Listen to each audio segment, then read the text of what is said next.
Sometimes I think you're involved with bad things. Are you? Oh, ma. Beneath a rugged exterior, ML Elric was a nice guy. Are you? You know me, I'm gonna be fine. Putting on a good show. That's professional. He's just been given his big break. There's a certain Sports columnist with psychological defects, and I want him held on to. But he's about to get an even bigger surprise. Hello. I'm sorry. Do we know each other? Not yet. I guess Shawn would feel more comfortable if there were two independent contractors working on this. Let me tell you something. In every relationship, there's a bull and a cow. I'm the bull. You're the cow. You got that? Yeah, I got it. Bull cow. You answer the interrogative questions. It's gone. What are you doing? That is not paid for by them. That is paid for by the people of Detroit. You might be qualified, ML. I'm not qualified for this job. Let me tell you something. You want to go right now? Okay? You want to go right now, Albert? Hey kids, it's your old pal and crime victim, ML Elric. I got my first paycheck in 18 months last week and found out on Monday that someone had cleaned out my bank account. We're going to talk a little bit about that later on in the show, where we're joined by co-host, co-pilot, a.k.a. audio god Mark Fellhauer, and Shawn Windsor, who is milking it, I guess, if we're going to keep the bull and the cow analogy going. Oh, gross. But we have a very special guest today, Sammy Sussman, who is a music student and an outstanding journalist at the University of Michigan, who broke one of the biggest stories on a college campus of the last few years, which has led to federal prosecution and really shaken up a rather staid field where there's been a lot of... I guess I would say it seems like there was a conspiracy of silence that Sammy shattered. So he's going to join us in just a minute to talk about his outstanding work. But first, we want to tell you about the people who make this show possible from a financial standpoint. That would be our good friend Luke Nowacki, who supports all the Red Shovel Network shows. Yeah, that market's insane right now. So don't overreact. Get a long-term strategy. Call our buddy Luke Nowacki at Pinnacle Wealth 248-663-4748 for rational financial advice. What is this market? What's happening with it? Should I be in stocks? Should I be in bonds? I don't know. Call Luke, get advice, get a strategy. He's at Pinnacle Wealth, 248-663-4748. Because when you call Luke, he'll make it all about you, sweetheart. Securities and investment advisory services offered through Royal Alliance Associates Inc., member FINRA SIPC. Royal Alliance Associates Inc. is separately owned, and other entities and/or marketing names, products, or services referenced here are independent of Royal Alliance Associates Inc. And if you are watching the market, you'll be in a fetal position. That's why you want Luke, because he'll tell you, don't worry about it. I got this. I'll probably say it's a good buying opportunity right now. Well, that's right, Shawn? Yeah. That sounds great. I just wanted to get Shawn involved. Oh, thank you. It's like Shawn says, buy high, sell low. I love this strategy too, you know. What's that? Make people eat their vegetables and listen to the sponsors before we actually get into the show. We're one of the few We're podcasts servicing our sponsors. What are you talking about? Oh, that's okay. You know, I get it, I guess. Shawn hates our Not really. sponsors. Yeah, No, I love our sponsors. Just like to Shawn sprinkle hates them out the a show. little bit later. I want to hear Mike Elric talk for a while. before DuPont I award-winning listen to the sponsors. podcaster and veteran radio impresario Shawn Windsor is critiquing our rundown. You know, if you like good deals, don't listen to the show because we're just going to talk about Hall Financial and Shawn's going to get mad. Can I talk about Hall Financial? I love Hall. I wish you would. No. Do you have a high interest We're credit going to card? send Shawn. No, don't entertain him for a bit. No, that's okay. We're going to send Shawn out into the Hall, but not the Hall Financial because he doesn't deserve a good deal. Do you have high credit card debt? Fortunately, Do no. you have student loans? No, but Do you have a home remodeling? This is part of the reason. Do you have home remodeling that you need money for? Well, nobody can be as financially secure as Shawn Windsor is. So if you answered yes to those, then maybe a cash out refinance from Hall Financial, that could be the answer you're looking for. You might have thousands of dollars sitting in your home that you didn't even know about because the average house in America has gained over $30,000 in home value, and Hall Financial has a cash out refinance to help consolidate all your debt into one manageable mortgage payment.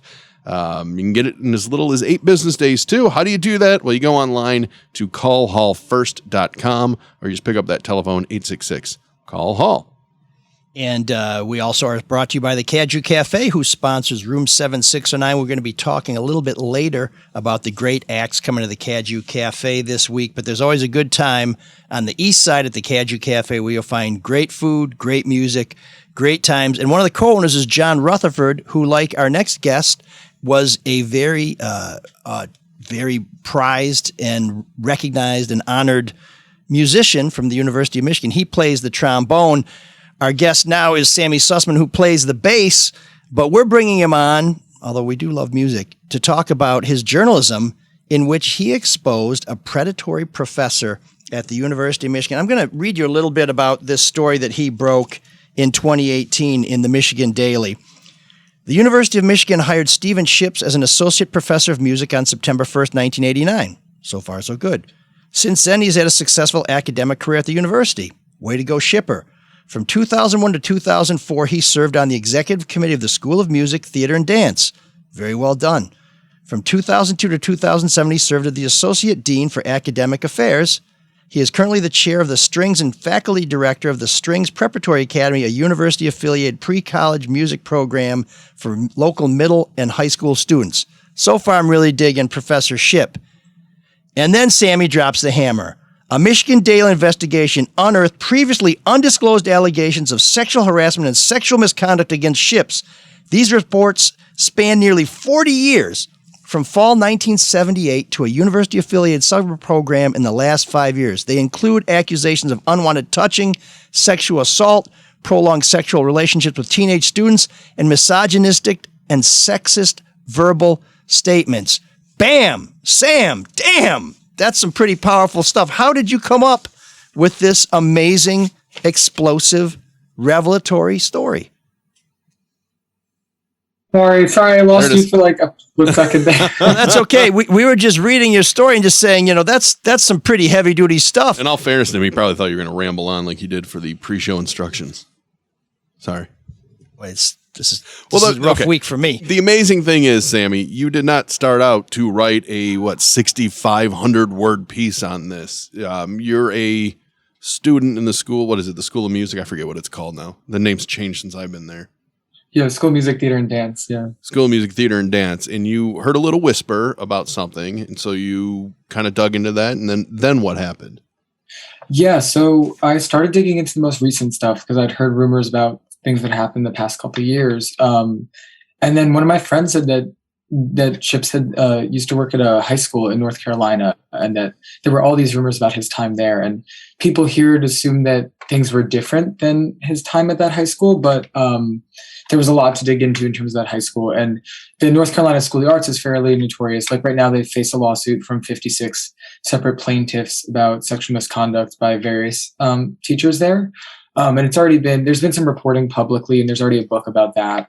So once I knew that he had taught there was that tie-in and that angle to it. And of course, that led me to go further back in his career and even further back in his career to an institution before that. And it was just horrifying to see all these stories line up and see the same patterns continuing across decades and, so many different institutions. Sammy, had you had any experience in journalism, in reporting or writing for a news organization before this? Yeah, so I was a classical music critic on the student paper. So I had to go to the news desk and ask them to join the news team and to get off the arts team, because obviously it wouldn't really be fair to be reviewing the orchestra and stuff if I'm also pursuing that reporting. But before that, I was just a reviewer of performances on campus and stuff. That's quite a different thing to tackle, being an investigative reporter over a musician review. How difficult was that for you to figure that out? Yeah, I mean, it was a pretty difficult transition. I think in the later stages, obviously when you're talking to someone, you just try to be friendly and talk to them about their experience and explain to them how the process is going to work, and really just understand what they experienced and what that might offer to the reporting. I think in the later stages, obviously we have to go through so many legal reviews and talk to lawyers that are affiliated with the student paper, and then work with a bunch of outside editors, because we're an entirely editorially independent paper. We're student edited and student written, but we needed a lot of outside counsel on that because we were not really comfortable publishing something like this without a lot of review. Absolutely. And that's smart too, because you run into some issues where people can claim that, you're defaming them, that, I mean, even even reporters who have been in the business for 30 years have a lot of their most important stories reviewed by legal counsel. And those lawyers who have some specialty in journalism and in freedom of information and First Amendment issues can be very valuable contributors and partners. Herschel Fink, who's the outstanding First Amendment lawyer at the Detroit Free Press, is, considered the first lawyer to win a Pulitzer Prize around here because he was so integral in that work. But often what happens with these sort of things, you hear some scuttlebutt where you work or in a community that you're a part of, and everybody sort of says, oh, wow, that's kind of yucky, but we don't want to talk about it because it's going to make it uncomfortable for me to go to the music building or to go to whatever, facility is where you're studying. What made you decide that, you know what, I'm going to take a chance. I'm going to risk upsetting my peers and professors by exposing someone here who may not be doing what's best for students. And he is was a very beloved professor. I mean, people were kind of scared of him because of the power he had, correct, Sammy? Yeah, I would say so. I mean, it was definitely, I think that I was a little naive, to be honest. As a sophomore, I hadn't really fully thought through what the consequences might be for me. I do think, though, that for my generation, things are very different. I mean, I was going through that reporting about a year after the Me Too movement had started. So I think I knew that this was something, at least in theory, that I believed in, and that I felt that this reporting was important to be in the public domain. And I also think, I don't know, I had to have a conversation with myself about, even if professors were upset with me for pursuing that reporting, or if I published it and nothing happened. Obviously, he left university right after I published. Yeah. So that didn't come to fruition, but I had no knowing that at the time. And I kind of had to realize that I wouldn't want to affiliate myself professionally with any professors that would stand behind him after this went public, or I obviously wouldn't want to work with him once I learned of these rumors. So I think it became a simple moral calculus. I think I was pretty surprised afterwards at the reactions from some folks. I had this one professor who he kept making these comments like, are you going to go after me next? Which I don't know how to take that or what that means. You say, should I? Yeah, exactly. What are you afraid of, pal? Yeah, I had to sit him down and be like, am I going to find, 12 students over 40 years of your teaching career, they're all going to allege the same thing? And of course he said no. So that was pretty meaningless, but that was a fascinating reaction to see. Well, to that point, because you said you heard a tip from another professor before then, did that go anywhere? Do we know that? Because there's been a myriad of professors, particularly in like theater. There's the opera professor, was it David Daniels? And then there was Bruce Conforth, who was the rock and roll professor. What happened with that original tip you had about somebody? Did just nothing come out of it? Yeah, that's not been published yet. So we'll have to see. Oh. I'm graduating, so I probably won't be the one to pursue that story, but I hope that our student paper will continue to pursue that. So yeah. What was it like when you first started on this story? Did you contact the victim that ended up testifying against Professor Shipp, or did one person lead you to another person, then you finally decided, okay, we've got something here. This is something that I need to get off of reviewing shows and get on the news desk? Yeah, sure. I think with the initial tip, obviously I started looking into it and talking to people in the music school that I knew. I didn't know of the specific victim from the criminal complaint. She's someone who I tried to reach out to, but I never heard anything back. But that was fairly well known that I guess the instances that were alleged there were kind of known a bit in the wider musical community. I had started by working on the most recent tips and then moving backwards. Once I found the people from the 1980s, there was actually a lot more corroboration there. I think because they're all in their 40s and 50s, they could point me to other friends who had also witnessed what was happening, and they could really dig into the document trail. And I think a lot of those women were also in a position to really think about the effects this story could have on their life and realize that they would want to go forward with the reporting. So they were amazingly open in sharing with me what had happened to them, the effect that it had on their life. In some instances, we saw journal entries that one woman had kept at the time when she was 16. So those were pretty stunning, and it was really powerful that she could share those with us and that we could make those public, because she really thinks through the consequences that she would face if she went public with that. We reached a point where we had like 8 survivors on the record. Our big problem was that only one of them were named. Obviously, we abide loosely by the AP standards, so most survivors of sexual harassment or misconduct are not generally named in reporting, and they don't have to be. But obviously, we want the strength of having someone's name out there, because then they're standing behind what they're alleging. So once we reached 8 survivors, we were pretty comfortable that the story would end up in print. And then, of course, we doubled back and tried to contact everyone that we had previously contacted to say, this story is going to go to print at some point. We're wondering if you've, changed your mind about being quoted or being quoted by name. And then we were able to move forward with that reporting. It was also pretty intense because while I was pursuing the initial reporting, I also was pursuing a separate article about the University of Michigan being made aware of allegations of criminal behavior against ships in 2017. And it took them over a year to respond to that. So that was pretty crazy to see them respond. I believe that they responded to that woman's email when they learned that I was pursuing this reporting separately, and that otherwise they wouldn't have responded to her. I have no way of proving that, but the timeline seems a little too That seems to be the university's MO. I mean, we saw that with Dr. Anderson. Once that was finally reported, then it was like, oh yeah, we were working on this. We knew about this.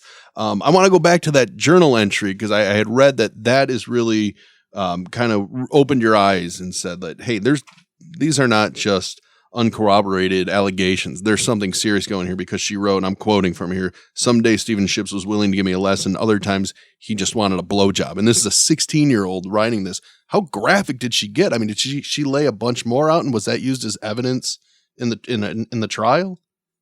Yeah, so that's a student from the 1980s. So it's not, that doesn't have any relation to the criminal case. I also don't know what the evidence was in that case, because he decided to take a plea deal instead of carrying the case to trial. We're told that there was over 1 gigabyte of digital evidence in that case. Obviously, those specific circumstances pertain to 2002.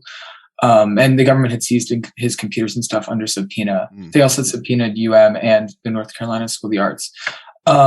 I do know that I haven't, to be honest, a lot of her journal entry we didn't really look at because we knew that it wasn't going to be something that we were going to print.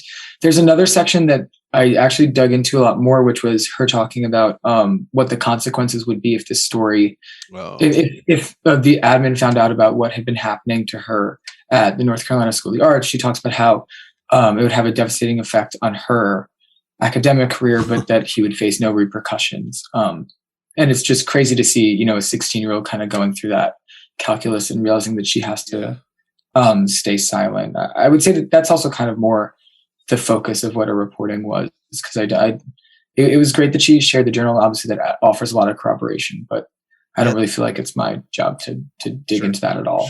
Sure. And those contemporaneous records are really important for a lot of people who have been accused of sexual assault. One of the ways that reporters try and assure themselves that these are legitimate is they'll go back to people who they may have confided in at the time, a friend, a journal, a counselor, someone who can say that, yeah, they were telling me this 20 years ago. This isn't something where somebody said, where there's some sort of transference or fantasy or something like that. So those kind of records are incredible. And the other thing, in addition to trying to pull back the covers on whether or not the university or the school in North Carolina was complicit in keeping this under wraps or allowing him to proceed like this, you're juggling with being a student, and being a music student is very intense. I say this as the worst saxophone player ever who never practiced, and I'm glad that my teacher didn't offer me that alternative to playing scales when I showed up in the studio unprepared. But always about you. This is we try and relate life experiences, but how do you juggle being in the middle of a very all-consuming investigation, but also having a pretty intense major where you have to put some serious time in on your instrument to be able to get a good grade and presumably get the parts and the roles that you want? Yeah, I mean, I am lucky because I think because the story related so closely to the School of Music, I could confide in some professors on what I was working on, and they were willing to give me a bit of leeway. So I know I had like 2 professors who let me take exams early because I published the story a day before we started final exams. So I was able to ask two of my professors if I could just take the final exam the week before. What should have been? Did they say no one takes exams early? Everybody was about to take them late. That's insane. Yeah, I mean, it was that was really nice, and I think also they.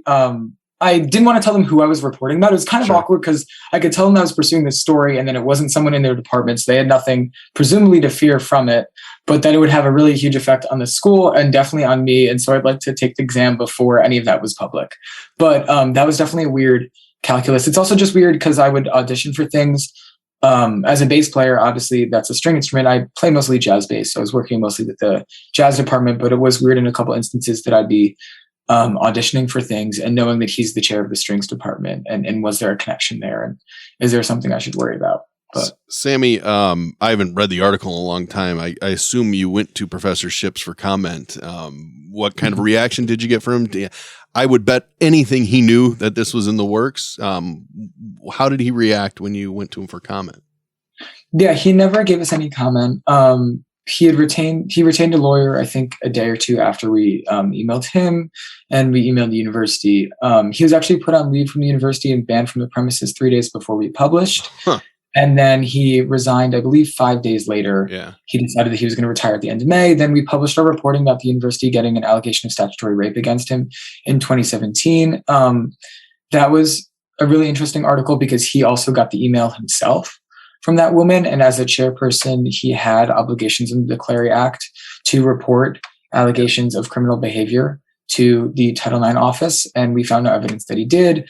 And so then he ended up retiring 2 months earlier than he had planned after our initial reporting. But I never heard anything from him. In court, he seemed to dispute some of our reporting during his sentencing hearing. He said that he accepted that he had a pattern of behavior, but that he disputed some of what's been reported publicly. And that was the first that he's ever commented publicly on any of that reporting. And is his dispute that these women were of age, that it was consensual, that, I mean, how did he or his attorney try and defend themselves against this? Because you showed that there was a pattern, this had been going on for quite a while, and that some of these women were underage. Yeah, so he claimed in his sentencing hearing, that was obviously related to the 2002 criminal behavior.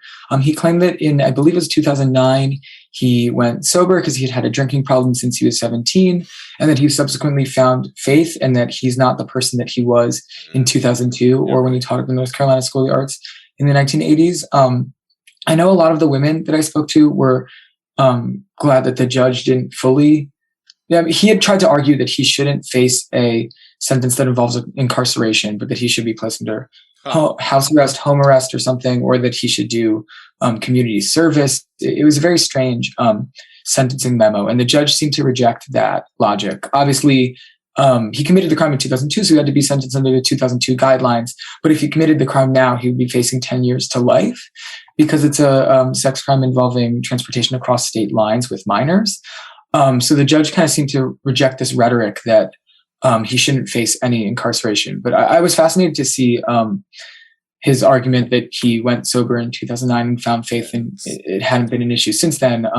So much of my reporting was about how his behavior recently had changed from relationships with underage students to just touching students inappropriately or making very sexist comments about them. So yeah, it was pretty fascinating. So your reporting then contradicted some of what he said in court, that he continued to act this way after he put down the bottle and picked up the Bible. Yeah, it did. And my article is entered as evidence by the government in their sentencing memo, arguing for 68 months. So, what grade did you get on the? Because you were graded on the story too, weren't you? Or were you not graded? No. Oh, you weren't? I thought I read that. I was not. Okay, I thought I read that you were graded on a version of the story or something. Okay, are you going to be a musician or are you going to be a journalist? Which one are you going to do? Yeah, I'm gonna go to journalism school next year. I'll be going to the Columbia Journalism School for the investigative reporting program. So, is it because of the work? Is it because of the work on this that got you fired up? Like, hey, this is substantial change. You know, some justice that you made through your reporting. Yeah, definitely. And I became the investigative editor on the student paper here. I helped found an investigative team. So we pursued some stories. Like we pursued a story about a computer science professor and allegations against him. And that was pretty powerful here. And then I did some reporting over the summer for classical music magazine, some investigative reporting about other professors and other institutions. And that really made me rethink my calculus on kind of, would I rather be creating music or kind of taking a critical look at the industry? I think, I don't know, I'll always be a musician and a composer, but I think my interests lie much more in hopefully moving the industry to a better place than, constantly creating. So. Well, and there's nothing to say that you can't kick ass during the day for a news organization than ripping up at night with that 4-string. So, or the 6 if you prefer, whatever. So let me ask you a little bit about the university's reaction to this. Once this was published, did you have professors who said, "Oh my God, I never knew this was happening"? Did you have professors who said, "Thank God somebody finally brought this guy to justice"? Or was there just sort of a, I'm not going to say too much about it. It's unpleasant. We just want to move on and pretend it never happened. Yeah. I mean, I think the responses were all across the map. I had one professor, the professor is quoted in the article, but they were one of the people that I confided in shortly before publication. This professor was like, "That's crazy," because I heard him make a really misogynistic comment about, I guess this professor was sitting with him on some review committee for, when they hire a new professor with tenure, they obviously have, I think it's 7, but a bunch of tenured professors sit in a review panel and they look over the person's resume and stuff to prove that they're going to be hired right with tenure. And so this person said that they were hiring a potential female professor and they heard Ships make an incredibly sexist comment about that person. So this professor was like, "I've known that this would not that this level of reporting would come out, but I've always suspected that he's a very misogynistic person and I've never felt comfortable with him." So that professor's response was really crazy, because on the flip side, obviously I had the person who I told you about who said, "Are you going to look into me next?" And then there was just a bunch of people who I think were uncomfortable with the questions that were being asked of the institution after that. He was literally someone that had taught in the school since 1989 and he'd held an administrative position since 2001. And I was pursuing this reporting in 2018. So I think there were a lot of people that were just uncomfortable with how much this might expose the brand to some degree of criticism, and how much it called into question that right there has been the university's biggest problem, because they're more concerned with the brand. I mean, this is a giant institution. There's going to be some losers and criminals that make their way through it. It's the cover up that has been the problem, and they have handled every single one that I've seen. The big publicized ones have been handled so incredibly poorly by the administration. So I guess the question then is, they talk a lot about change, especially, the regions talk about change. And, we got Schlissel is long gone after he violated the new guideline that he even came up with. Has anything changed in your opinion in the time that you've been there? Have you seen like real substantial change? Yeah. I mean, in the music school, there's been change, but I always think of like, what was the baseline that we're changing? Yeah. I think we've outright banned relationships between faculty and students. We've also, in the music school, put glass panels in the doors. So like literal transparency to make sure that everyone's on the same page on what's happening in offices during lessons. Obviously, because in a music degree, everyone's taking a 1-hour lesson every week with a professor. I know that just seems cosmetic though, because if you're a groomer or you're a predator, you're going to find another way to do it. Yeah, I will say, though, that it has forced professors to be conscious of what they're doing. I think it's almost less about seeing through the door than it is the fact that that's the institutional emphasis right now. I know that they spent over $2 million to make that renovation across our 3 buildings for all music, dance, theater, and musical theater classrooms. So I think that was a big change just in terms of how professors perceive themselves in those lessons. But I don't know, culturally, I hope that things have changed. I know in the other instance that we've alluded to, that other professor that the reporting hasn't come out about. Yeah. I know that he's definitely on edge, and there are a couple of other people that are on edge because they believe there might be reporting about them next. And it leads me to believe that we're in an environment where we're listening more to the allegations that are coming up than we are to, the resume that a professor has built or their CV or their academic prowess. And maybe we're in an environment where if that reporting ever came forward, the school of music would address it pretty quickly. But I don't know. It's hard to say too, because I think things change over so quickly. I mean, I'm a 5th-year senior, so I'm one of the last people here that remember when my reporting came out and kind of the crazy response there was on campus. But I think so many people just talk about Ships now as someone who clearly should not have been teaching here, and what a stain he was on the music school's reputation. I heard someone talking about that recently, and it was crazy because I know that they were one of the people when I was working on the reporting that was really angry that I was working on it. So seeing that flip and how people talk about it is really intense. Well, there's that online forum too, the Whisper Network, which and since that's become known, has there been an explosion, and they are just allegations. I mean, it does take investigative reporting, and then there is the judicial system. But has there just been an explosion on there of allegations about professors or administrators on there? Yeah, there has been, and I think I can also speak, more as someone who reads our tip line at the student paper. But there's really been a lot of people reaching out to reporters and thinking of reporters as people that can address this. I think Ann Arbor is particularly unique because we don't really have a great local news service. So the Michigan Daily really fills in that gap. And we put a big emphasis on our business reporting and our Ann Arbor reporting and our non-student reporting. So we've had a lot of people reaching out to us. We pursued an article. I won an award for this piece of reporting that we're talking about today from our student paper.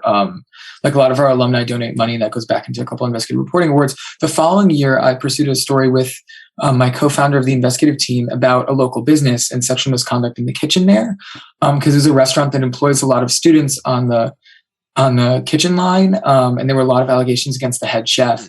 And it was crazy to see that reporting really came from this reporting and students being comfortable speaking out about what's happening around them, even if it's not in an academic environment. But I do think at least our paper is really trusted, and that's led us to pursue a lot more of these stories and have people be proactive in reaching out to us.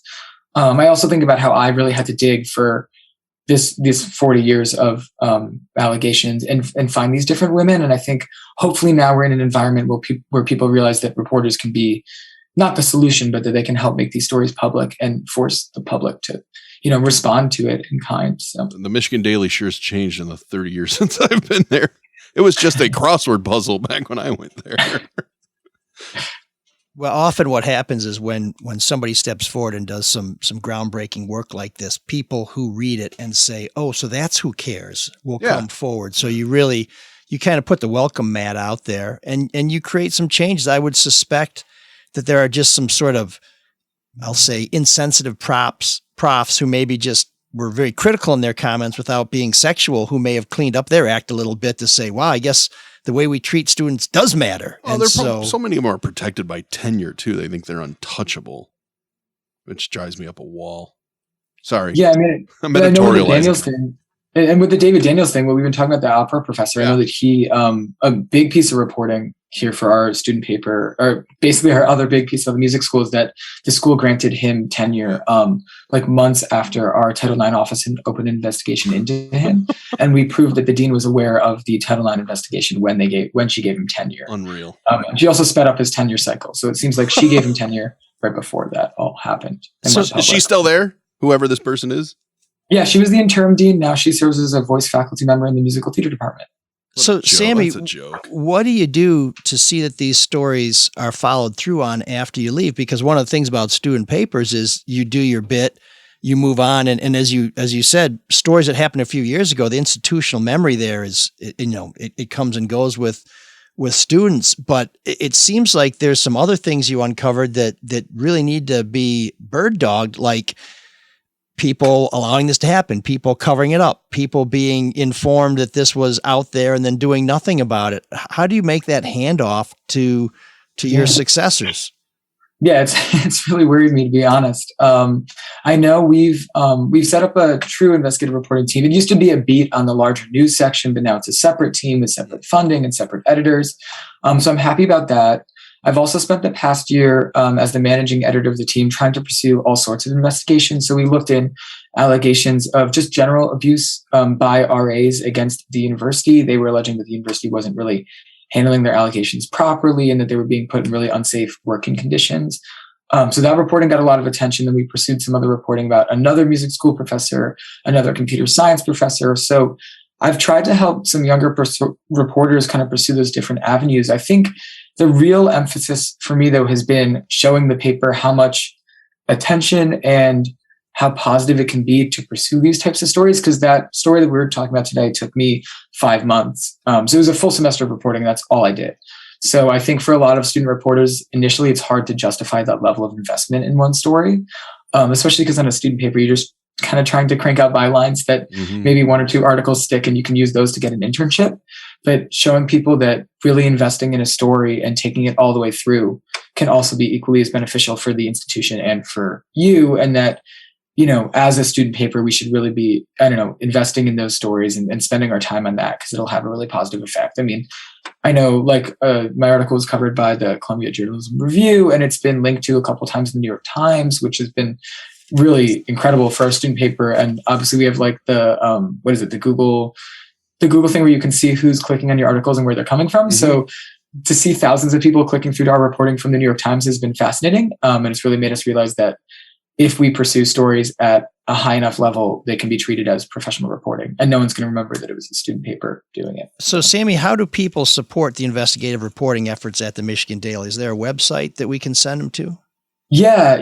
I think on our About Us page, we have a way of donating money and everything. The nice thing is we are fairly self-sufficient we sell a lot of ads for local businesses, and that funds a lot of our reporting. So I think more just donating to, local reporting in your area. I think Ann Arbor is also so lucky that we pursue these stories because we get a free building from the university and free computers, and our printing is subsidized by the University of Michigan. But in so many local communities, you have local journalism that's just not happening anymore. So support the Daily, but also support your local paper, I guess. Sounds good. Well, Sammy, congratulations on the great work. Congratulations on bringing a measure of justice where it was sorely needed and changing the culture there. Good luck at Columbia. And when you're done, give us a call over at the Free Press. We can always use somebody who kicks ass. He'll be at the Times. I know. I'm trying to keep him down on the farm before he gets to Paris. Well done, man.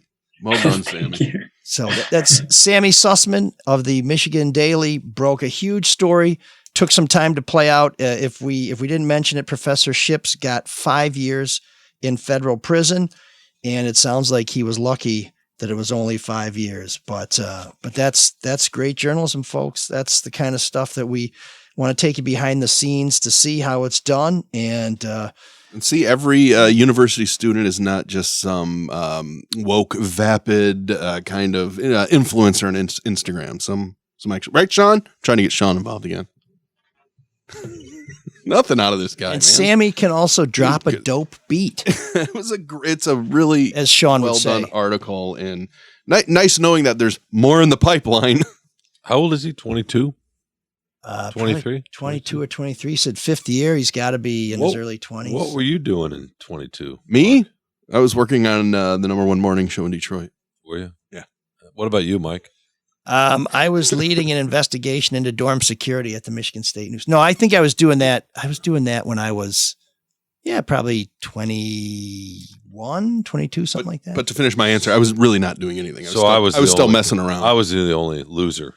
Why? What were you doing at 22? Just passing off that Gordon Food Service hash as. I was doing nothing. That's impressive. 22.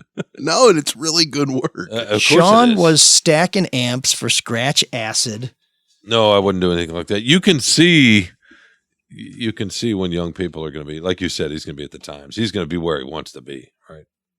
Yeah, hopefully. I mean, that's just really incredible work. It's amazing. I was reading, too, that when he first turned in the first draft, you guys will appreciate this. I think it was like 2,000 words. And the editor's like, no, you need a lot more, what do they say? A lot more witnesses and evidence and go back at it. And to his credit, he did. Yeah, she said, this is nowhere near enough. We need this corroborated. We need to see documents. And to his credit, he went back and added another 4,500 words. Oh, well, some of my students, former students at Wayne State, went to Deadline Detroit to expose Jack Lessenberry, who was well-known local columnist who was just horrible. And when I was at Wayne State, I went to the J school and said, this guy's a creep and a predator and somebody should do something about it. And they told me, yep, we're going to deal with it. I was told he was no longer supervising interns. And then I left Wayne State and never really knew what happened with him. But when the Me Too movement really picked up steam, some of my former students said, you know what, we were never really satisfied with what happened with this guy. One of the students really started digging into it. She was actually working in Poland at the time, and she started working on it from Poland. And another student got involved and helped out. And then they worked with Alan Lengel at Deadline Detroit. They worked with a great lawyer.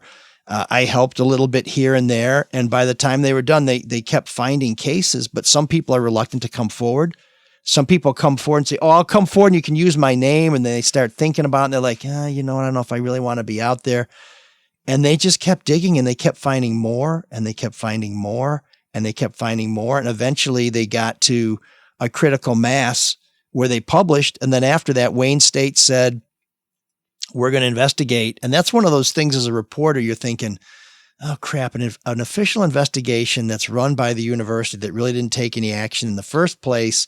They're going to come out with a whitewash and it's going to look like we made this shit up. Well, no, Wayne State found stuff that was way worse than what Deadline Detroit had published. And like all good reporters, Deadline Detroit had some more information that they didn't publish either because they thought they'd put enough on the record or because they didn't have it all locked down to their satisfaction. But basically, Wayne State itself came out and vindicated the Deadline Detroit reporters and Evelyn Aschenbrenner and Peg McNichols were the ones who did these stories. Just great stuff. And then people came forward, and it makes a difference. And well, you would think it'd be in the best interest of the university to be a little more transparent. And Michigan has fucked up so many of these. Just drives me up a wall. Well, that was a good get today, Mike. And last week too with Al. That's 2 weeks in a row. Yeah, that's really good. You got a lot to live up to for next. Maybe you can get the guy that raided your bank account. Oh boy, that's a transition for you to tell the story. I would like. I started it. Okay, thank you. I hope Teamwork. Teamwork to keep ML on track. Exactly. So on Monday, I push him left, I'll push him right. I started back at the Free Press on April 18th. I've written a couple columns. You sound very enthusiastic. We don't need the life story. Just tell us what happened. No. So this is. By the way, I love the way you ended your last column. What's that? You're back where you belong. You've only been hearing that from this side of the desk for years. Oh, I was glad to see that in print on the record. That was edited. That was heavily. The last line was "Suck it, Windsor." Like fine. That's Will Ferrell at the end of Land of the Lost. Yeah, that's fine. Suck it, Matt Lauer. Or suck it, Mr. Trebek when Will Ferrell plays. Right. No, but seriously, both things can be true. You can say suck it, Windsor, and also that you're back where you belong. I was very happy about that. I do want to ask you about that welcome back column, your second column now that you've been back. Yeah, my introductory. It sounded like him at the podcast, only without the bell for mentioning Kilpatrick. There was, and there you go. There was some speculation on the Drew and Mike show that you were not happy with the headline for that column. Which one? Just Kilpatrick's back and so am I. Oh, I wrote that. You did? So I was very pleased with it. Yeah. Okay. Yeah, I didn't know it was going to be one. You don't like being connected because you're like, I've done more work than just Kwame Kilpatrick. Oh yeah, well, not that you don't like being connected. You don't want that to be only. We just heard about it. The universe has decreed that Kwame Kilpatrick is never going to change, and that somebody is going to have to set the record straight. He's decided that he's never going to change, and other people have decided that I'm going to be the one who sets the record straight. I've accepted that. Okay, that's great. Talk about the column. I would much... No, seriously.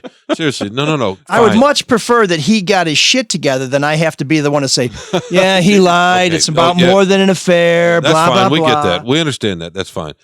You know what? I loved your column, and I like the voice in particular, and I'm going to ask you a question. How much of this podcast help with that? Because it was clean and tight and clear. No, seriously. I've never seen him write quite like that in our paper. Now, this is supposed to be a compliment. No. Wait. In fairness, he's never had the freedom in a way under the column where he can kind of put himself in. Well, it's a different writing, right? It is a little, but he's also a little bit older, and he's done a lot of different things and gone back and forth with television. And I'm just curious, the arc you've spent, Fox News, now at the podcast, could you feel that when you were writing that? Because I could really feel and hear your voice in a way I have not before. Is that Bill Shakespeare over there? Well, I liked it better when Sammy was here. Shawn didn't make a peep. I guess he's just intimidated by the presence of great journalists. But now that Sammy's gone, he feels liberated.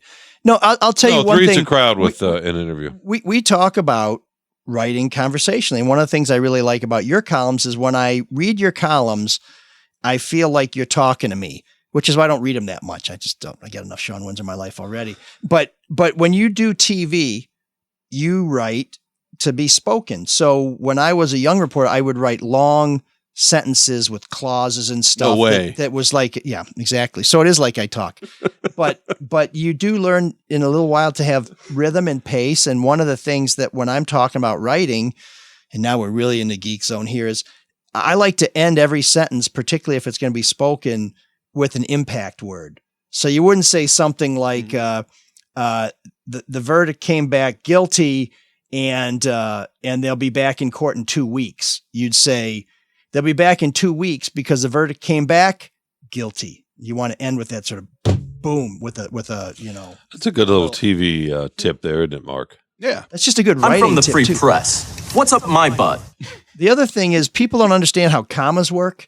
And one of the things I tell my students is if you don't have to understand grammar, but if you're writing a sentence and you read it out loud and you have to take a breath, there's a comma. And if you take 2 breaths, there's a period somewhere.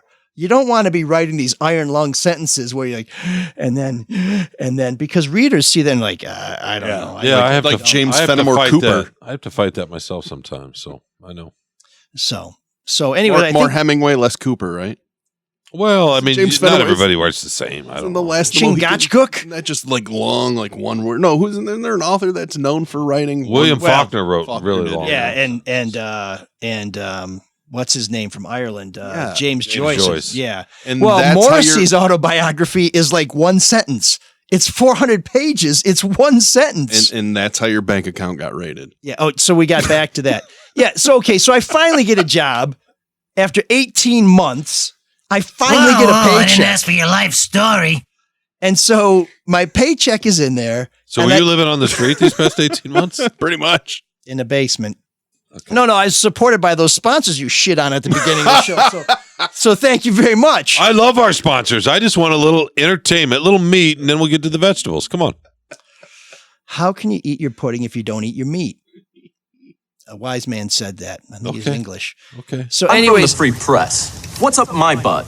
I go to check my balance, and my account has like $147 in it. I'm like, and your stomach probably immediately sank. Well, no, because I had some earlier in the year where some money got transferred by somebody who somehow did some phone banking. It wasn't me, but it was transferred from one account to the other. So I wasn't that concerned about it. Plus, I didn't have any money. So if you want to clean me out, it's like, you know, go ahead. Your pocket's going to be jingling, but there ain't nothing folding in there. All right, get back on track. I have to pee.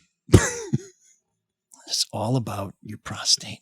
It is. So anyways, it's a pee pad over there. And so I contact the I'm bank. start wearing Depends. So this is something I do that people should all do. Where Depends?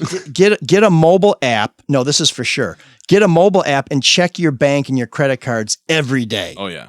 And so I found that $6,000 was missing from my bank account. Now that's not how much my paycheck was, but I had a few checks come in at the same time.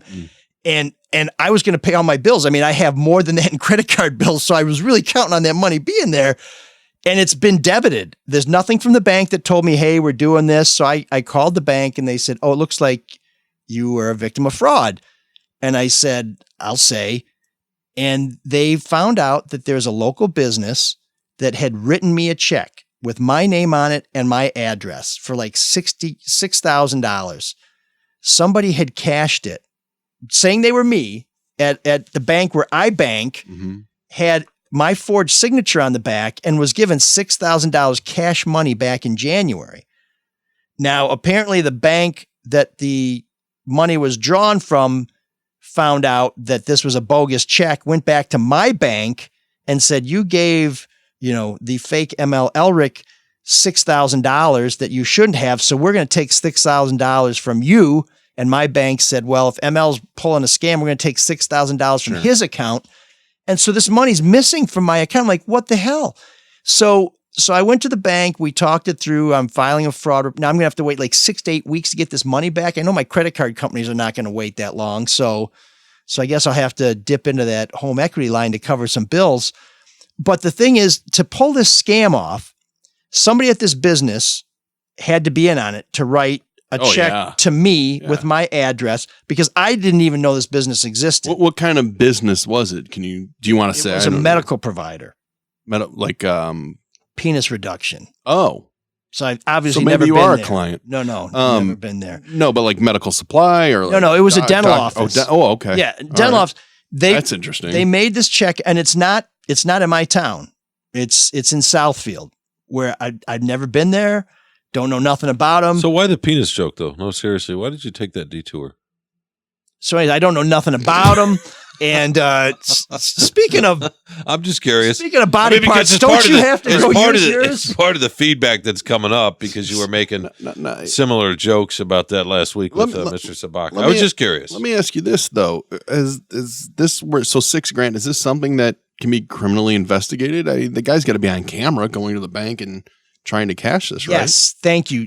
You have the skills of a Sammy Sussman when it comes to investigations, because after the podcast, I'm going to Southfield PD because there were at least 2 people involved in this scam. Yeah. The person at the business who wrote the check in my name. There can't be many at a dental office that have the ability to write checks. Right. And second of all, the person who took it to the bank to cash it. Now, I believe that this will be on camera. And I told my bank, please show me the video so I can see who cashed the check in case I recognize them. Would they do it?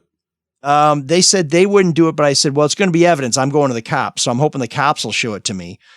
And there may be a third person involved because this teller clearly did not take proper ID before handing over $6,000 in cash to somebody who walked in who doesn't have an account.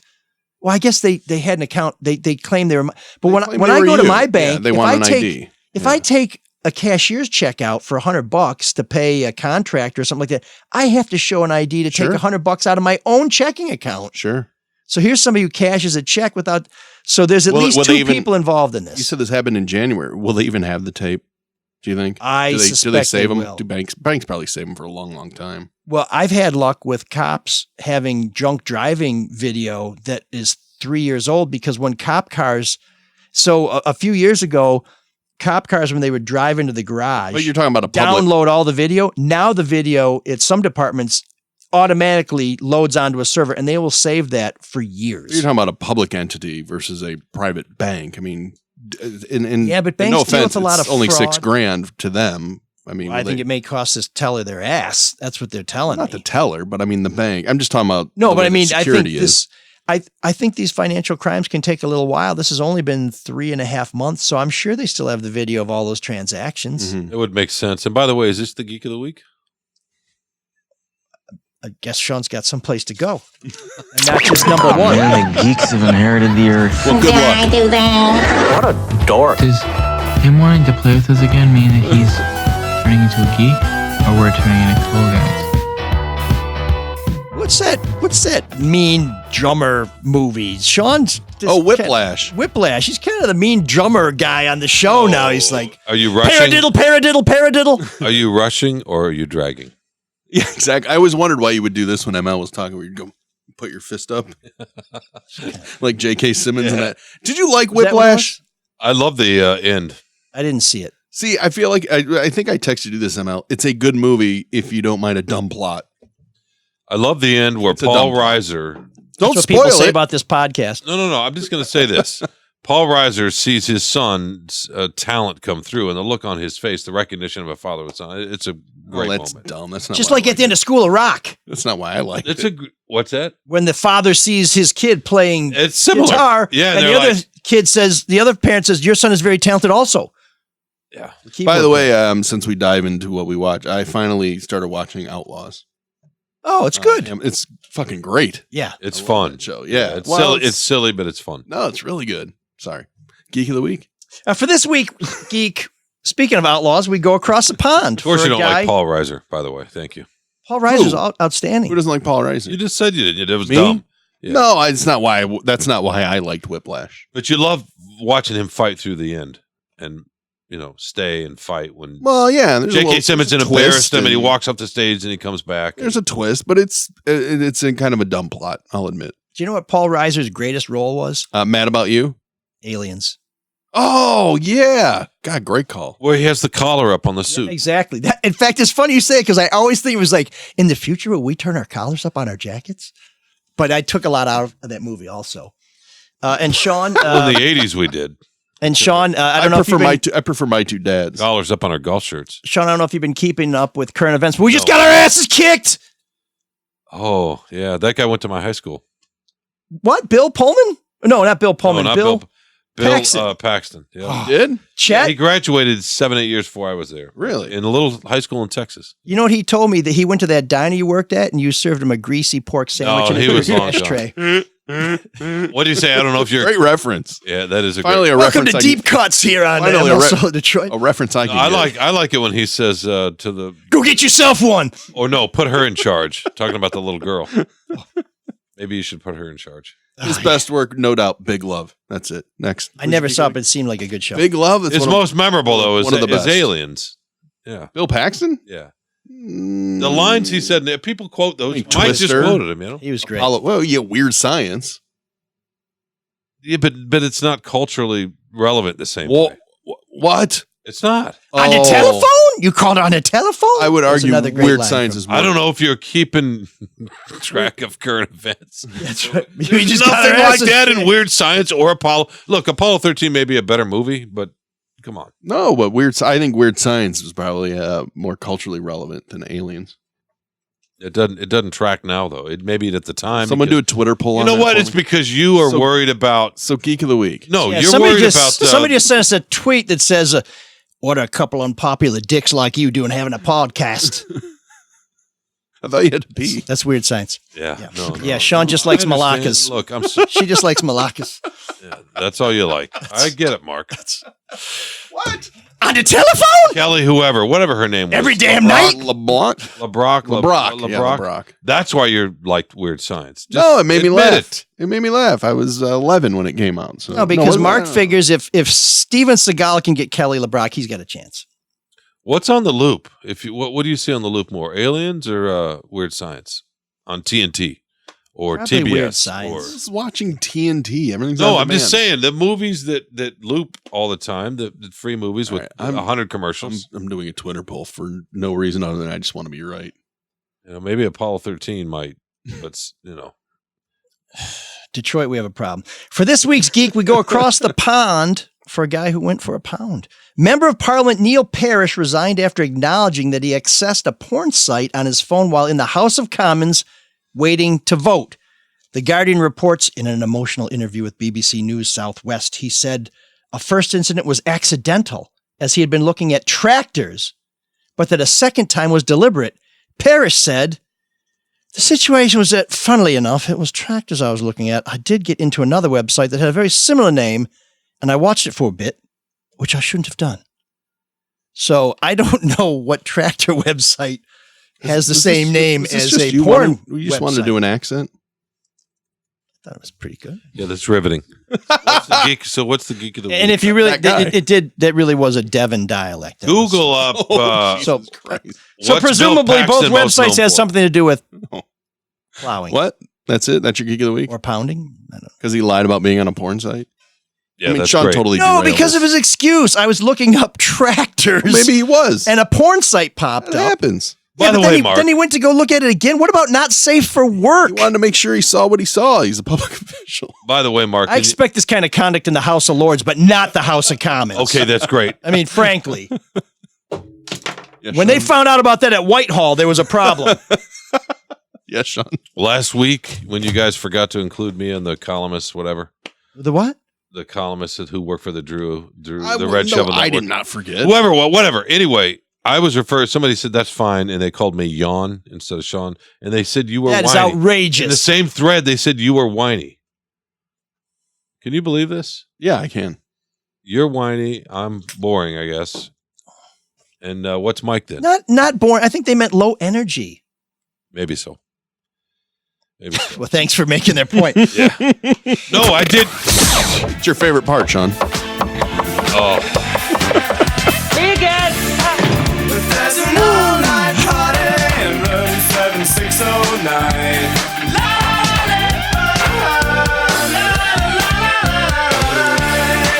And you can dance together all night if you've got the time.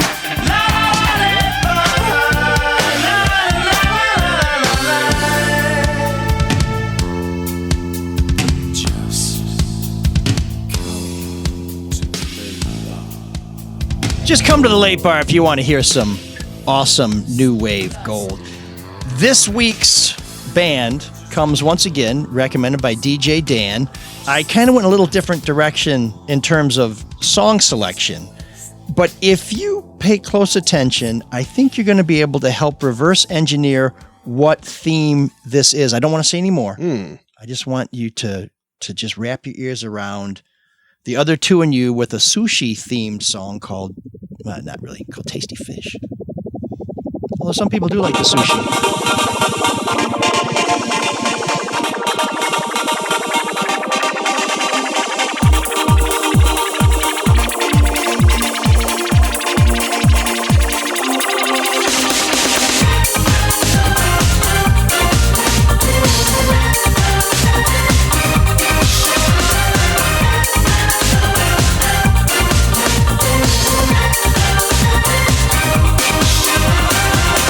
One day I'll go out walking.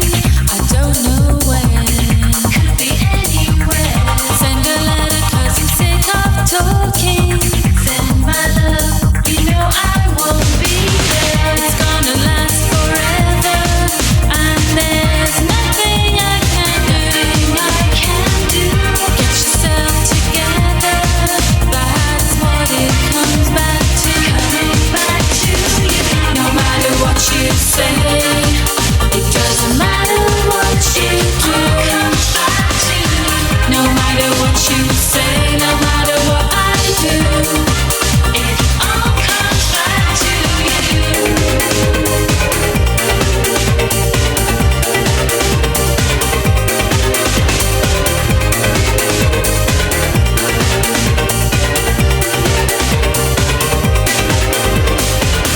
One day you'll see it my way. I don't know when. Could be anywhere. Another wreck on life's long highway. Another trip, you know we'll have to share. It's gonna last forever, and there's nothing I can do. Get yourself together. That's what it comes back to. Coming back to you. Nothing I can do without it. Your love must be true. Comes back to you. Nothing I can say about it. Keep coming back to you. Comes back to you.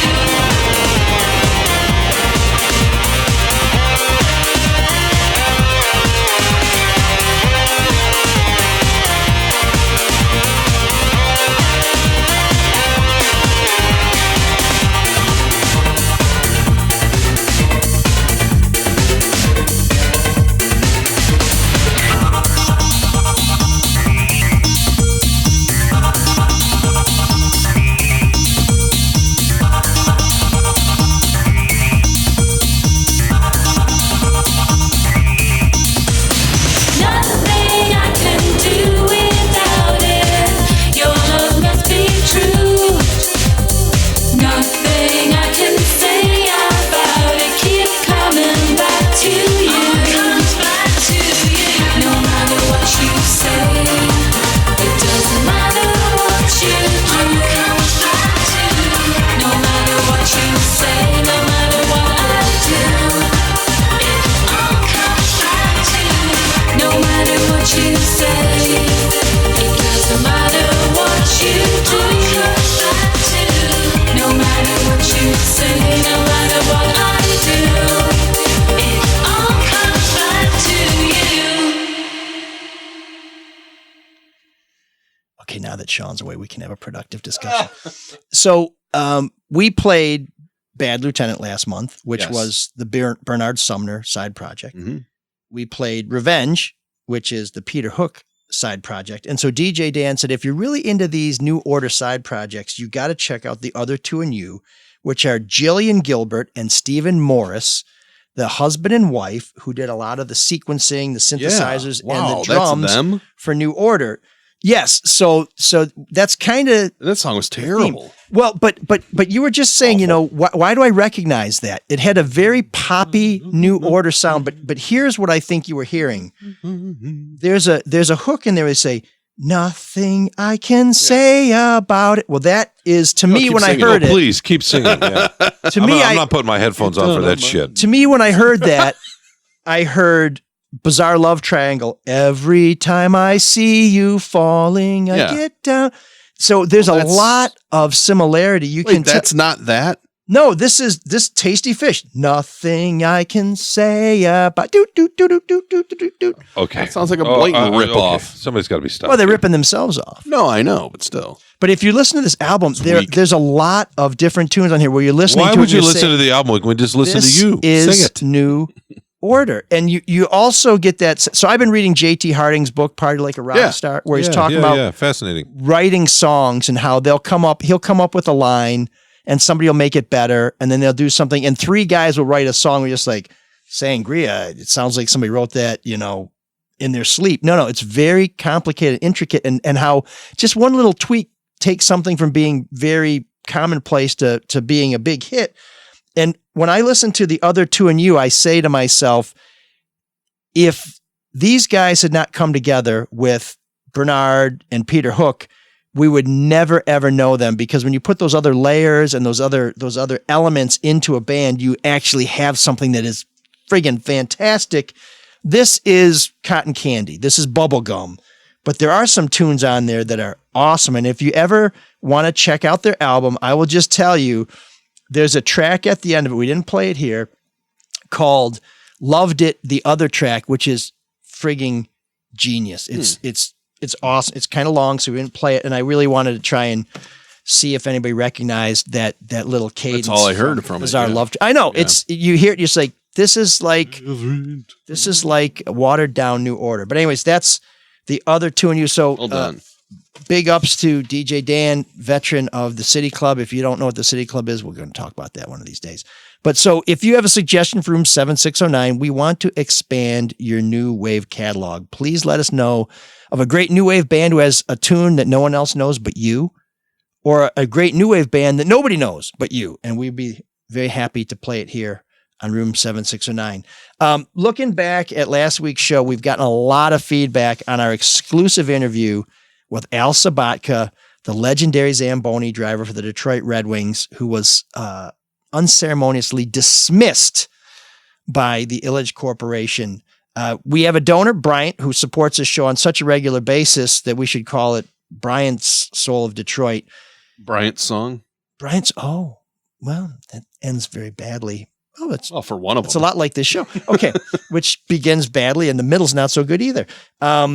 He was very glad Al Sabatka got a chance to tell a story, but he agrees with Mark that a certain someone on the show may have littered the landscape with a few too many one-liners.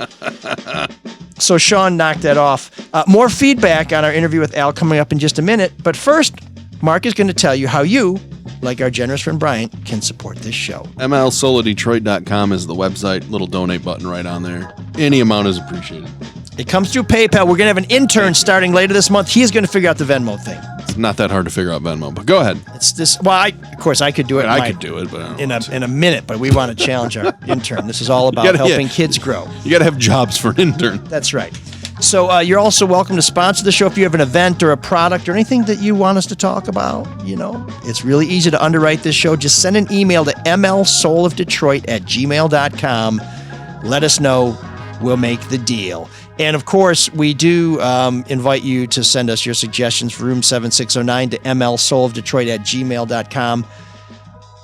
Or you can just give us some feedback. Last week's exclusive interview with Al Sabatka generated a positive buzz, but also provoked some provocative comments on Facebook, starting with John, who says, "This would have been a great interview if not for the childish comments from ML." Oh, they were fine. I mean, the first two were okay. I mean, it was the last 35 that were a little...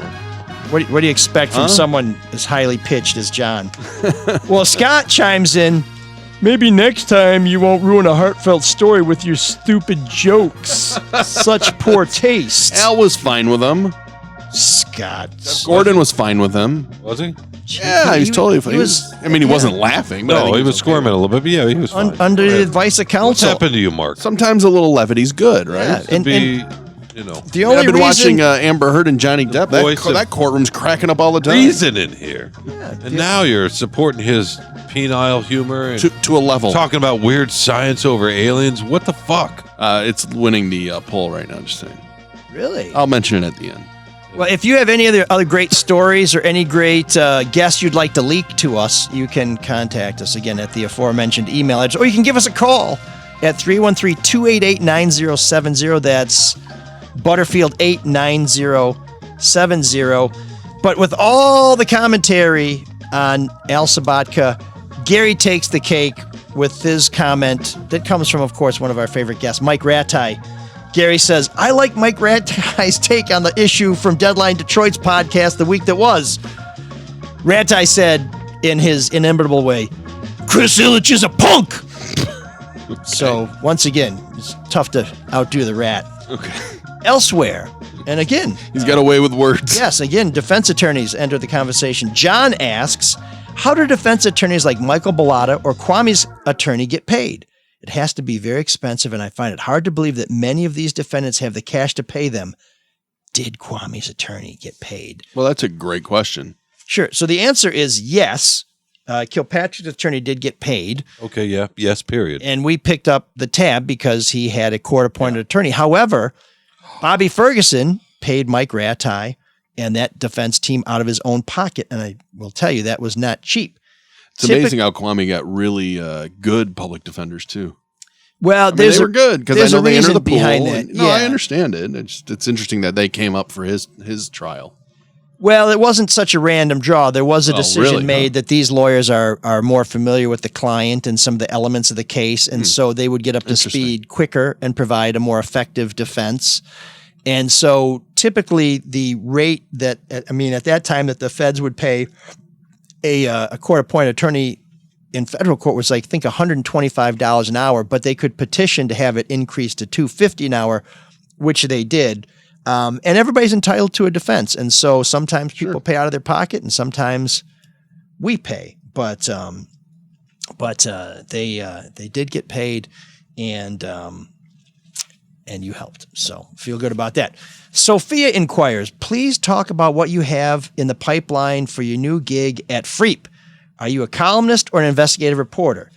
And the answer is both. I am the on-guard columnist, which is a new position we created that is still about being a government watchdog, trying to bring accountability to people who put self-service before public service. And so I'll be writing about politics and as often as possible busting some bad guys. So we have some good stuff coming up. We'll put links to my first two columns on our website, which is mlsolvedetroit.com. And coming up, I've got some stuff I'm working on about a political dispute that's getting kind of nasty. And depending on what my boss says, I may be writing about something this weekend in Sunday's Free Press that gets beneath a lot of the baloney about how we're trying to make this happen and that happen, how this legislation is really supposed to accomplish something that's in our best interest, but they kind of forgot to do something that's the most important thing. And so we're going to be raising some questions about what the real motivations are. I realize that's really cryptic. Very. You'll just have to check it out to see where that ball lands. We also have Robert asks about some of the work that some of the great work that the Free Press and the Detroit News has done, looking into the background of both Patrick Loyola, who was killed in Grand Rapids, and the police officer who shot him. One of the things Robert asked is, I don't understand the outrage in the media where we act like what led to that Grand Rapids tragedy was originally a bad stop. A wrong plate often means it's a stolen car.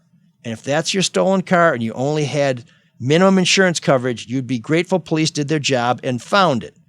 I'm a suit-wearing white guy who drives nice new cars through work, and I've been stopped twice for tags in the last 10 or 15 years. Literally my only interactions with police in those years. No other driving violation, just the tabs were expired, and a cop ended up behind me and ran them, I guess. So it's not as if this doesn't happen to white guys too. And he goes on to say that his daughter's been stopped in East Lansing, very strict cops for problems with the plates. She's also white. And he just talks about how, obviously Patrick Loyola had some problems and maybe that's why he ran and so on and so forth. Now, I know you guys have talked about this on the Drew and Mike show, Mark, and there's a couple things when I look into this that I say, okay, first of all, we need to know as much as we can about all the players in this. Mm-hmm. But we also have to remember, once we've done all that digging and found out everything there is to find out, that when this went down, that officer had no idea who Patrick Loyola was. Yeah. And Patrick Loyola had no idea who this officer was. So we have to kind of take this as two guys come together in a potentially volatile situation. One guy runs, which dials up the stakes, and the other guy decides to pursue, which dials up the stakes even more. And then they get into a scuffle, and then the rest we're going to sort out through the courts. But while it's clear that Patrick Loyola may have had some things on his mind and some reasons why he did not want to interact with the cop, that cop had no idea who he was when he pulled him over. And one of the things that we're finding out is, why would you chase this guy and put yourself at risk? But one of the things we found out is this officer had been commended for chasing people down who were absconders. And so this wasn't a matter of some cop just deciding I'm a cowboy. This is an officer who had been rewarded, and I would suggest encouraged to do exactly what he did. And how it ended the way it ended, I think we're going to let that play out. We're going to find out more, and I'm not here to render judgment on anybody, but I will say it's really unfortunate that what happened because, and that's a huge understatement. You don't want to see anyone die, and I'm sure officer did not. This is the other thing that's out there that drives me nuts is that police want to kill people. They don't want to pull their weapon. They don't want to do that. No, police are in incredibly difficult situations every day. Almost every time you encounter them, it is your worst day. Yeah. And then sometimes citizens, for whatever reason, don't comply. And I understand why people are afraid. I get why he ran, and that was a calculation he had to make in his mind. Yeah, that is an insane calculation because things like this you just increase that risk. Now, that being said, the officer, there were times he could have. I just can't believe he wouldn't wait for a partner because that is bananas watching that tape. Wrestling, not wrestling him, but when he's kind of trying to get control of him in the middle of the street, knowing that he has a passenger. Yeah. And you don't know who these people are. What is in that car? Who are these people? And it's one officer against two at that time. Sure, and maybe the people in the car are like, you run, and when he chases you, we're going to get out of here with all the good stuff. I mean... You don't know. Yeah, you don't. And in Detroit, officers ride two to a car, as you often see in bigger cities, and that's for their protection, and I would suggest for ours as well. But terrible situation, some great reporting done by Teresa Baldus and Alicia Anderson at the Free Press, some good work done by the Detroit News, and this is why you should support local journalism, as Sammy Sussman says, because it's only reporters who are going to get to the truth of the matter and give us the full picture. And I think it's a tragedy that Mr. Loyola died, and I think it's tragic that this officer's career and perhaps his freedom are going to be seriously impaired. Are you surprised he was named the officer? He has not been charged. At this moment, I was just because I was totally surprised by it. Because of the blue wall. I think typically police close ranks and try and protect their own. Okay, aside from that, why should he be named if he's not being charged with anything? So I wrestle with that because he's a public employee. Typically we will put people's names and photos in the news who are accused of crimes because they're at large, because we don't know where they are, because we're looking to alert the public and perhaps, help this person be brought into custody so that the justice system can run its course. In this case, this officer doesn't seem to be a threat to anybody else, although we don't know that. But, I've wrestled with that, why put him out there? As a reporter, I love that it's out there because now we can investigate and find out what's going out there. And for me, that's enough. If this was a rogue officer who had 20 complaints against him, the public deserves to know that. So I'm glad his identity got put out there. Do they deserve to know that if he hasn't been charged with anything? Again, this is... I mean, I guess they would have the right to know that before something like this would have happened because that's not He's not doing his job in the right way. But so he hasn't been to charged with me, anything. it feels just like vengeance because people just wanted to know who the officer was.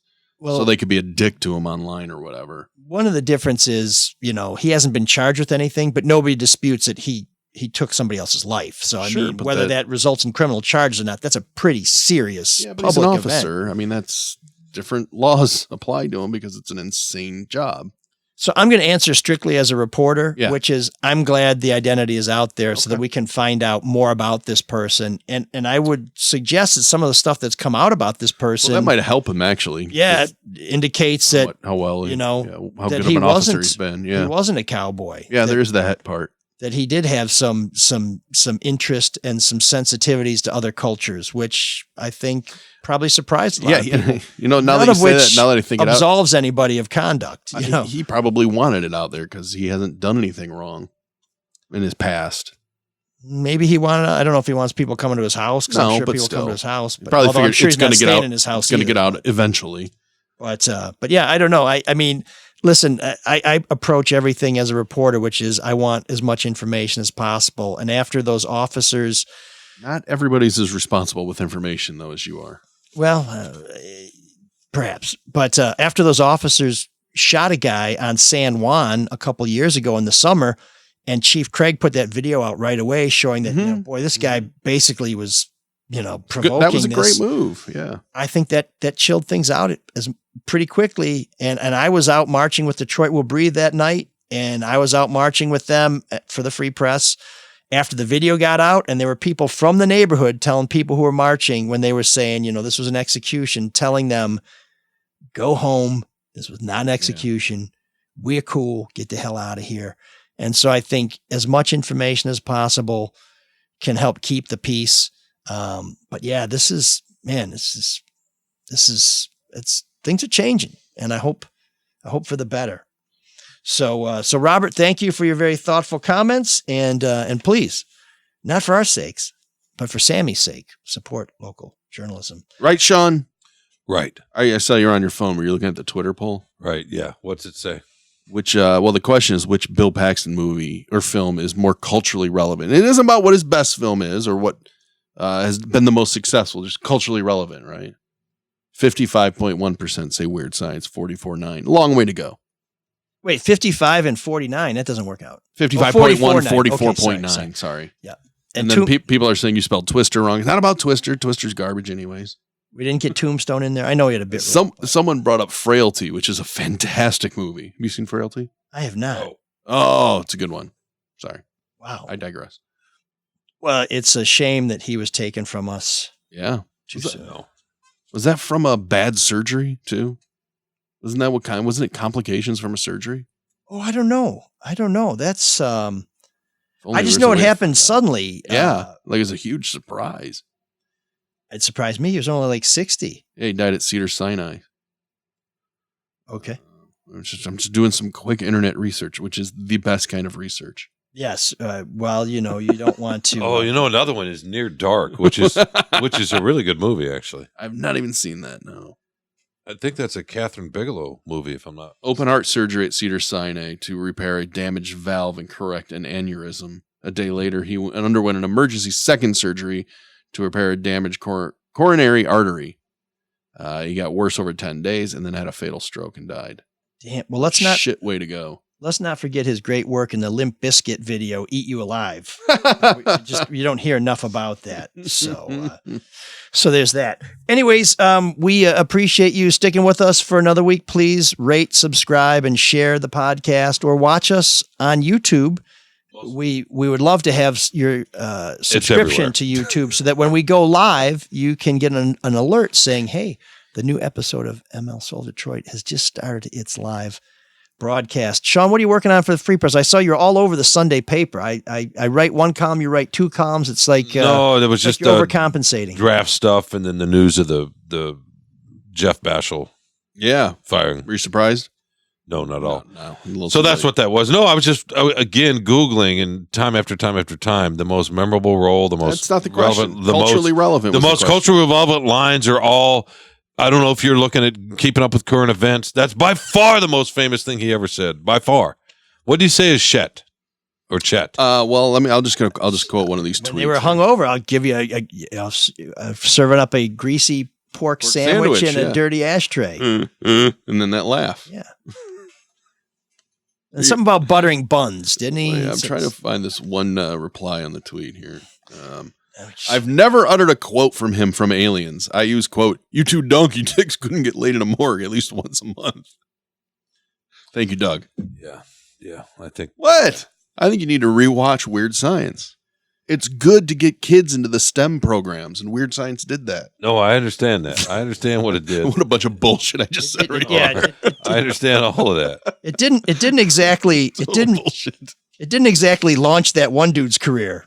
Who? Anthony Michael Hall's buddy that no one can remember the name? Yeah, whatever his name was. No one cares about that guy. So. Anyway, yeah. All right, Sean's done. Yeah, I'm done. What do we have? I don't know. We got all sorts of stuff. More hockey, probably. How about that? Hey, what do you think about NFL draft grades in general? I don't care about them. They're ridiculous. They should never be done. Carlos does them. Just remember this, because we're going to have Carlos on soon, I hope. Yes. He gave Frank Ragnow, who's going to be an all-pro center, an F. And he was even defended over the weekend. He's like, no, it's the pick. You don't need a center in the first round, whatever. It's going to be fun when we get him in here. We'll talk about trolling. We'll talk about his evolution. It's just bullshit content to talk about the draft, to grade it. No one knows. Yeah. No one knows. No one has any idea. I'm glad that Carlos, because he doesn't really have an outlet to talk about interesting subjects. So we'll bring him on to give him that opportunity, that platform.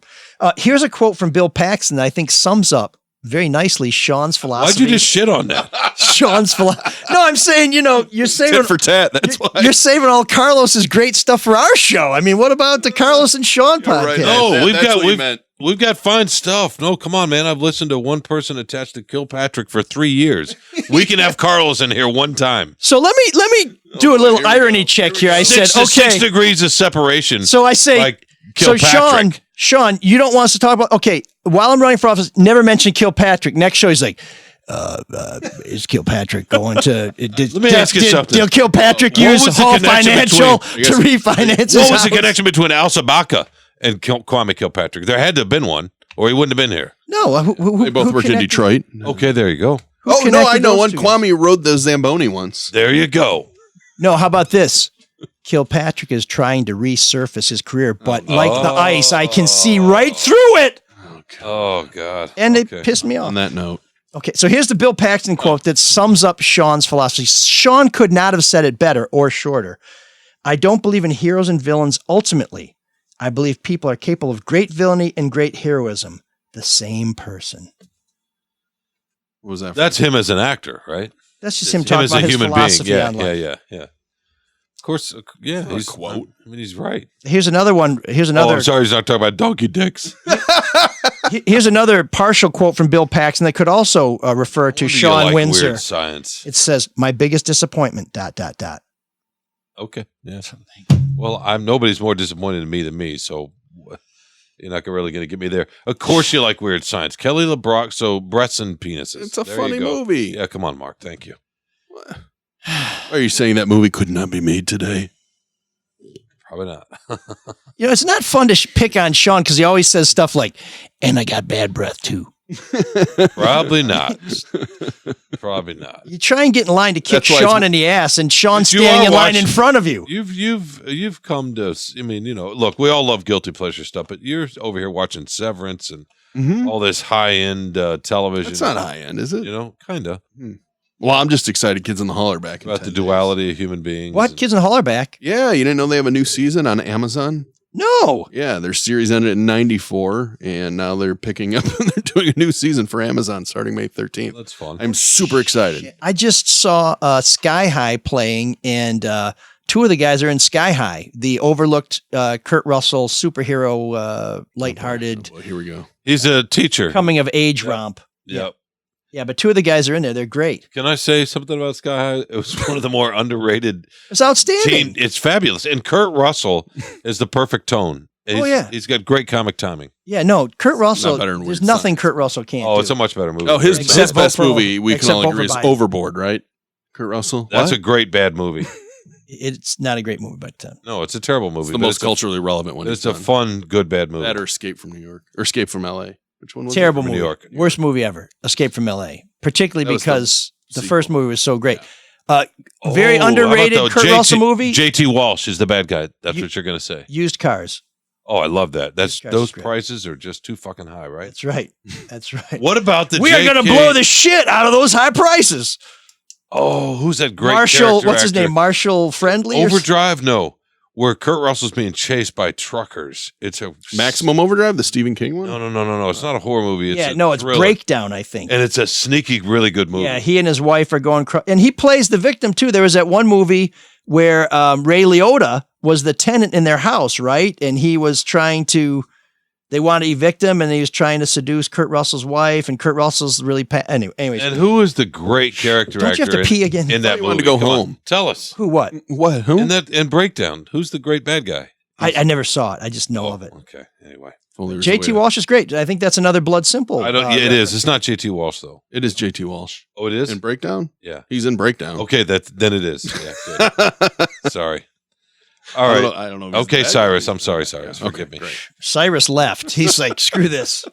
I'm taking myself out. Cyrus said, I'm from the free press. What's up my butt? all right. On that note.